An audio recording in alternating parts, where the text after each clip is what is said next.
Well, good morning, May 10th, 2013. What has come out last week at Cool Stuff that you should be looking at? Bang Samurai Sword. Now that sounds like an expansion for Bang, but it is not. It's actually a separate game. Has a lot of similarities to Bang, although I think it does it in a better, more streamlined way. And of course it has a samurai theme to it. Less elimination in this one and more, about the same amount of fun. Formula D, one of the greatest racing games ever and a very good reprint of the original Formula Day game, is back in stock at a new track, Baltimore, India. I always want to race in India. Mage Wars action markers are back in stock. Now, you know what? I'm a big fan of Mage Wars and I like all the stuff they have. You don't really need these action markers unless you want to be yellow or green, or if you want to play 4 players and it helps to have 4 different colors. Stone Age is back in stock. If you've never played this classic worker placement game, it is certainly one that you should look at. ASL Rulebook 2nd Edition is back in stock. I'm kind of surprised it's out of stock because I didn't know there was that many people who liked to read gigantic rulebooks.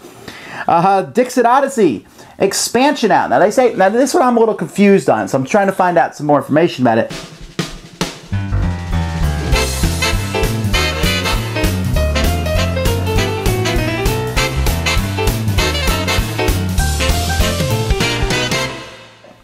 If you are into the LCGs, Call of Cthulhu, there's a new expansion for that called The Key and the Gate, and Lord of the Rings, a new one, Steward's Fear.